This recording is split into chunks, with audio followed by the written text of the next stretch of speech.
Justiça suspende cobrança extra pelo despacho de bagagens autorizada pela ANAC.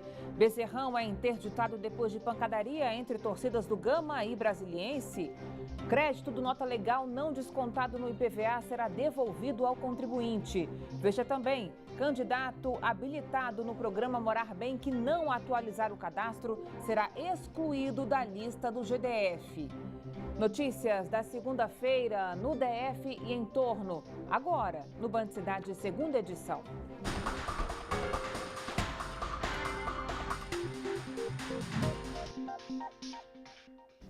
Olá, muito boa noite para você, seja bem-vindo. A Justiça Federal suspendeu a cobrança extra pelo despacho de bagagens nos aeroportos do país. A nova regra, autorizada pela Agência Nacional de Aviação Civil, começaria a valer amanhã. Mas, de acordo com uma ação movida pelo Ministério Público Federal, a taxa fere os direitos do consumidor. A repórter Camila Lopes tem as informações ao vivo. Camila, boa noite para você. Além disso, outras mudanças também foram canceladas? Boa noite, Carol. Essa que é uma suspensão provisória vale apenas para o pagamento do despacho de bagagem, né? Por essa cobrança extra. Já as outras regras, essas continuam valendo e já vale a partir de amanhã. Carol, essa liminar foi concedida pela Justiça a partir de uma ação movida pelo Ministério Público Federal. Aí, lembrando um pouco das outras regras, como o cancelamento de taxa, o cancelamento da passagem sem custo pelo passageiro, já está valendo a partir de amanhã. O argumento do Ministério Público é que esse tipo de cobrança fere o direito do consumidor. E daqui a pouquinho, no Jornal da Band, todo mundo vai poder acompanhar a cobertura completa sobre essa suspensão provisória. Carol? Tá bom, Camila, obrigada então. A semana começou novamente com longas filas nos postos do DF Trans. Os estudantes reclamam da demora em conseguir o cartão do Passe Livre. Enquanto isso, eles vão pagando passagem do próprio bolso. Veja. Mais de um mês depois do início do ano letivo, muitos estudantes ainda não conseguiram retirar o passe estudantil. As filas nos postos do DF Trans estão assim, enormes. Tem gente que já veio várias vezes para tentar resolver o problema e nada. E não adianta chegar cedo, porque o atendimento é lento. Além de depender do transporte público, que é caríssimo, ainda tem que encarar essa fila sempre, porque não é só uma vez que você vem aqui, é uma vez para pegar a senha, uma vez para marcar, uma vez para pegar o cartão. Deus me livre, tem 3 meses que eu estou já esperando o cartão e a mulher ali sempre me informa errado as coisas. Aí faz uma coisa, faz outra, nunca dá certo. Alguns estudantes precisam se ausentar no trabalho, encarar o calor, chegam cedo e ainda passam por situações desagradáveis. Não consegui ser atendida, a gente foi pedir como é que fazia para ser rápida a fila, um funcionário respondeu, mandou a gente embora. Ainda ouviu o desaforo? Eu ouvi o desaforo. Eu vi no início do ano, ele falou o que para mim? Era erro deles e que eu pegasse outro comprovante que dentro de 15 dias eu recebia meu cartão. E já é a 5ª vez que eu estou vindo aqui e não recebo meu cartão. Eles falam que está em análise. E o pior é que essas situações relatadas estão longe de ser o principal problema para quem ainda não conseguiu retirar o passe livre estudantil deste ano. Para conseguir estudar, essas pessoas precisam pagar as passagens do próprio bolso. E muitos não têm condições, por exemplo, de pagar R$10 por dia para ir e voltar de metrô. Pesado, desempregado, como é que faz, né? Tem como, né? Desempregado, sem dinheiro, tem que contar com a sorte. Quanto você está gastando em média aí sem esse cartão? Em média uns R$14 por dia. R$14 por dia? É, 5 de metrô e de volta e mais a passagem para a faculdade e de volta também. E diante dessa situação, quem precisa do passe estudantil fica mesmo revoltado. Afinal, não há expectativa de soluções mais rápidas. O DF Trans informou que não existe nenhum problema no site ou no sistema de atualização de cadastro e justificou que o prazo para avaliar as informações é de até 10 dias. Sobre a fila na estação da Galeria dos Estados, o DF Trans disse que 850 pessoas foram atendidas normalmente no local. E lembra da reclamação da dona Lourença, que segundo a manicure, um funcionário mandou ela voltar para casa sem resolver o problema? Pois é, O Deftrans disse que vai apurar o caso e que esta não é uma conduta padrão da autarquia.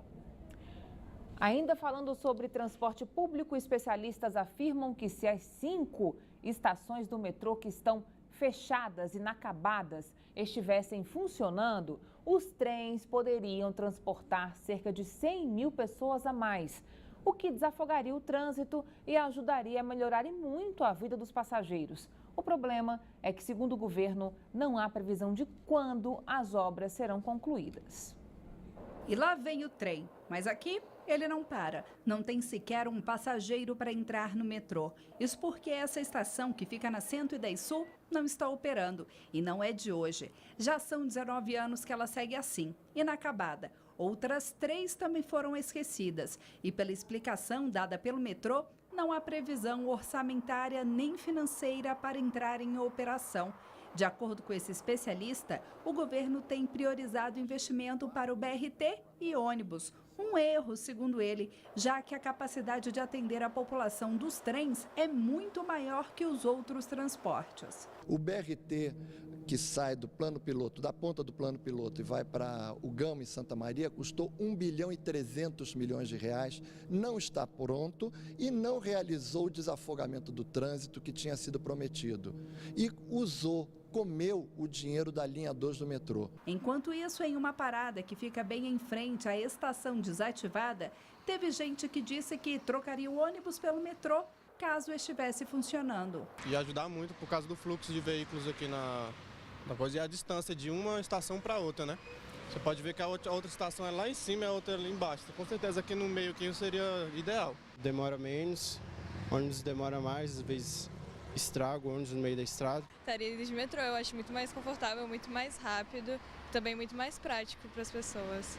Pois é, pelo que o especialista viu aqui na 110 Sul, não precisaria de muita coisa para colocar a estação para funcionar. Ela precisa o acabamento de colocação do piso, instalações elétricas e eletrônicas das catracas, dos computadores, chamar os concursados, fazer a passarela de pedestres, a passarela subterrânea e mais alguma parte do equipamento.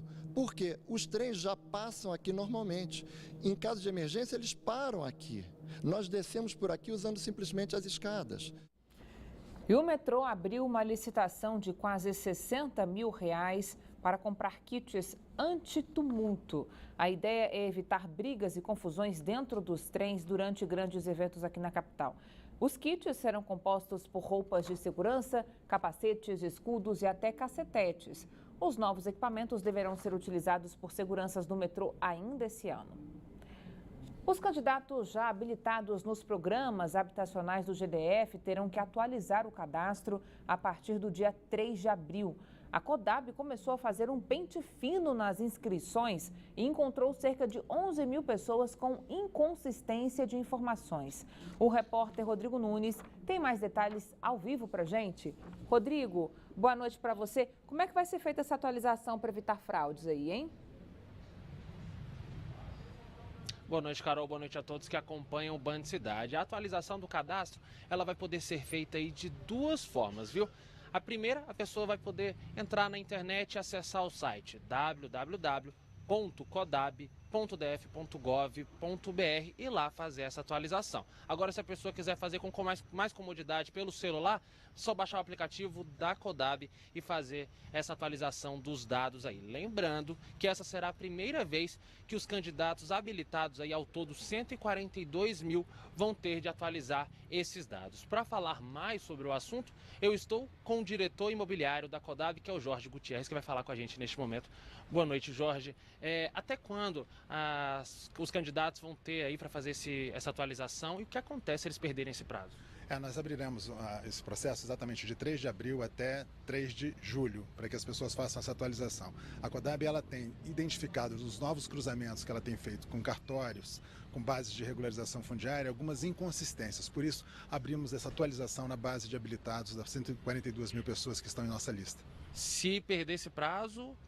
Se essas pessoas perderem esse prazo, elas praticamente vão ficar inabilitadas no programa, elas vão ser retiradas da lista. Nós temos percebido, exatamente por esses cruzamentos, que muitas pessoas têm declarado uma renda que não está sendo comprovada, também nós temos identificado também a presença de número de dependentes divergentes do que foi colocado. Então, por essas razões, nós estamos fazendo essas atualizações cadastrais. E o nosso objetivo agora é que nós não tenhamos pessoas na lista do CODAB que a CODAB não esteja falando. Por isso, a presença do aplicativo que visa exatamente intensificar esse relacionamento CODAB e pessoas habilitadas na sua lista. Perfeito, muito obrigado pelas informações. Voltamos aos estúdios com você, Carol. Tá bom, Rodrigo, obrigada. Contas inativas do FGTS, o esquema de plantão nas agências bancárias da Caixa Econômica Federal continuou nesta segunda e segue assim até amanhã. Já foram retirados cerca de 3 bilhões e 800 milhões de reais das contas do fundo. Veja. O horário especial de atendimento não evitou fila nesta agência de Ceilândia nesta segunda-feira. Era para me ter chegado mais cedo, eu até avisei para ele, falei, vamos chegar mais cedo porque 9 horas, era para chegar aqui umas 6 horas, né? Tá enorme, né? Por esse horário não é nem 9 horas de direito. Marcelo nem sabia que ainda tinha saldo no FGTS. Resolveu checar o site da Caixa e se surpreendeu. Eu achava que tinha usado todo o dinheiro do FGTS para o investimento no financiamento de imóvel, mas quando eu consultei tinha esse valor lá, então eu fiquei bem feliz. Mesmo com as filas, o vice-presidente de gestão de pessoas da Caixa disse no sábado que o sucesso no atendimento aqui no Distrito Federal se deve ao empenho dos cerca de 800 mil funcionários que estão fazendo hora extra. Trabalhamos com 36 mil empregados fazendo toda essa força-tarefa. E só aqui em Brasília estamos hoje com 800 pessoas, 800 empregados da Caixa realizando esse trabalho. Isso corresponde a uma força significativa de atendimento focado para o FGTS. 4 milhões e 800 mil brasileiros têm o direito de retirar o FGTS neste mês. Quem tem até 3 mil reais disponíveis pode sacar o valor direto do caixa eletrônico. Com tanto dinheiro circulando por aí, a preocupação das pessoas é com a segurança ao sair das agências. Eu acho que deveria ter mais segurança para a gente. Era para ter mais um policiamento aqui perto, né? A pessoa sair tem uma proteção, né? Até agora tem uns 20 minutos aqui, não vi um policial aqui. A PM garante que intensificou a segurança para evitar o crime conhecido como saidinha de banco. Já estamos intensificando esse policiamento nessas áreas, né? Nessas áreas estratégicas para evitar esse tipo de crime. A Polícia Militar está aí, qualquer situação de risco que a pessoa se sentir em situação crítica de pessoa suspeita, ligue 190 e nos chame, que nós estamos prontos para proteger e servir. O tenente da PM diz que o trabalhador também pode fazer sua parte. Em vez de sair com o dinheiro em mãos, pode usar alternativas como realizar transferências bancárias. Nós indicamos que façam o TED ou o DOC, que é um tipo de transferência entre bancos diferentes, né? Ou então, se realmente tiver que sacar, que saque quantias menores, né? E que estejam sempre atentos para não sair contando dinheiro, não sair com grande volume de dinheiro na bolsa, nos bolsos, para evitar aí que o meliante venha a reconhecer aquela vítima. A segunda rodada de pagamentos começa no próximo mês para pessoas nascidas entre março, abril e maio. Lembrando que nesta terça-feira as agências abrem a partir de 9 horas da manhã. Os pagamentos vão até o dia 31 de julho, de acordo com o mês de aniversário do trabalhador. Informações e consulta de saldo no site caixa.gov.br/contas inativas e também no 0800 726 2017. Quem não tem dinheiro extra do FGTS pode antecipar o imposto de renda para dar um alívio nas contas. Mas especialistas alertam que é preciso ter cuidado. Essa transação é um empréstimo e por isso tem juros e taxas. Logo no início, a Iracema enviou à Receita Federal a declaração de imposto de renda.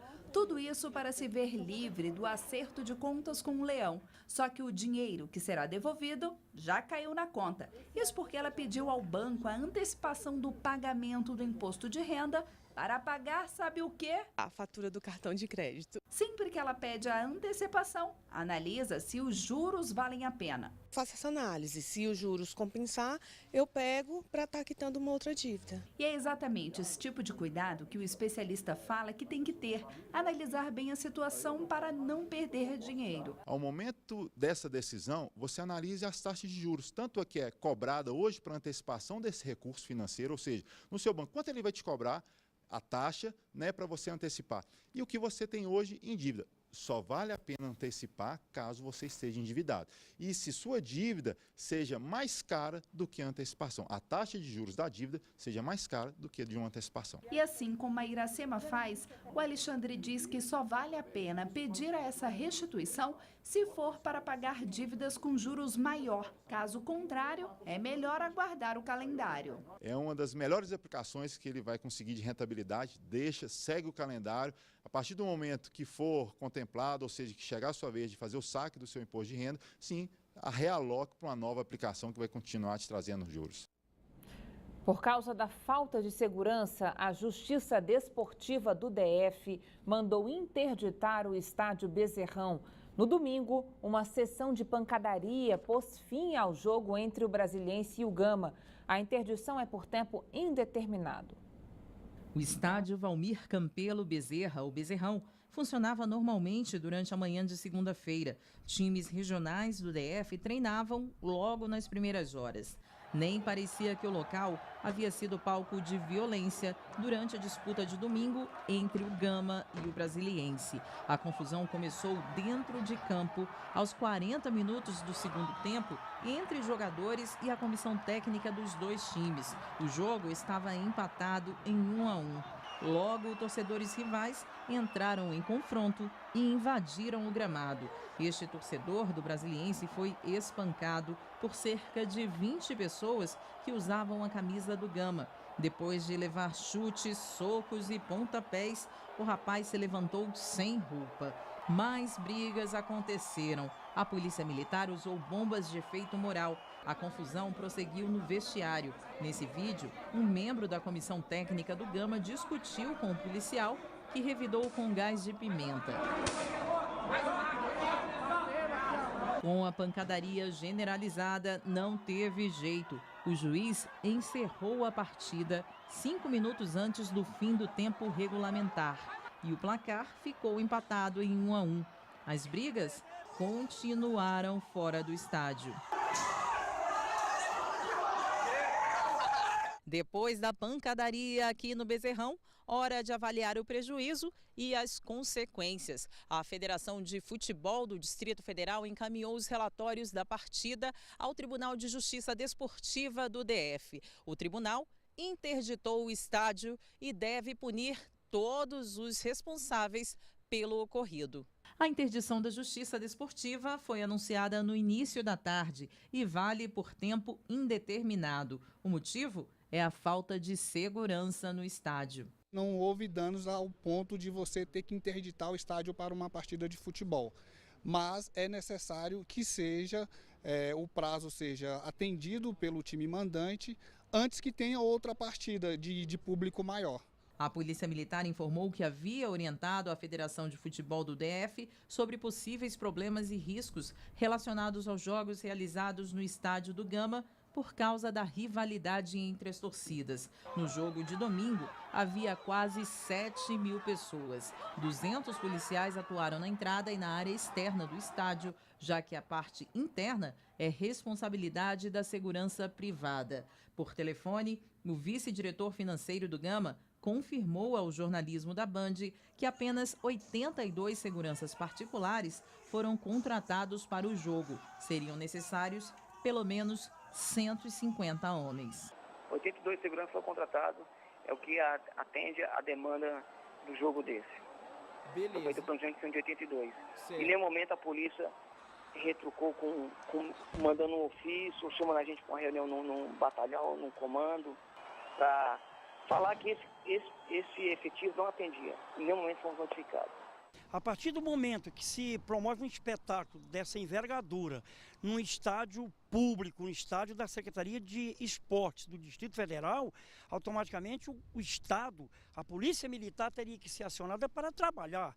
A aprovação dessa lei, que hoje determina que a segurança em eventos esportivos de tamanha envergadura seja dos clubes, é o Estado fugir da responsabilidade de dar segurança à vida humana. Este especialista, que não quer ser identificado, diz que o número ideal seria bem maior. O ideal seria um segurança para cada 50 torcedores. Nossa produção também entrou em contato com a Federação de Futebol do DF e a Justiça Desportiva, mas até o fechamento desta edição ninguém retornou às nossas ligações. Cláudio Humberto. Olha, essa baderna no Bezerrão foi produto de bandidos e não de torcedores.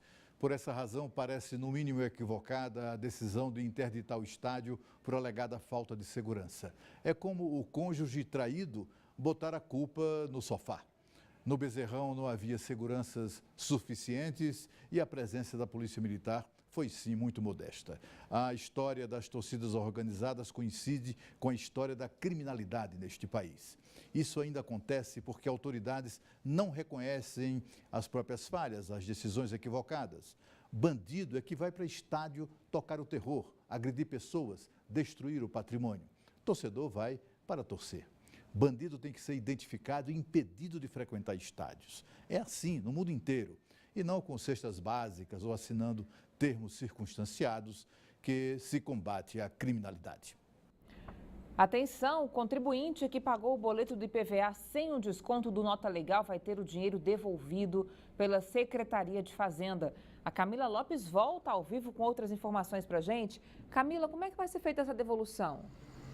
Carol, o contribuinte vai ficar com crédito para usar aí no abatimento do IPVA ou então do IPTU de 2018 ou então até de 2019. Mas se já tiver pago, por exemplo, uma cota, ainda tiver parcela em aberto, aí esse valor vai ser recalculado e a parcela vai ser paga com esse abatimento. Quem quiser saber como é que está o valor correto, se pagar direitinho, é só pesquisar no site da Secretaria de Fazenda. Carol, boa noite.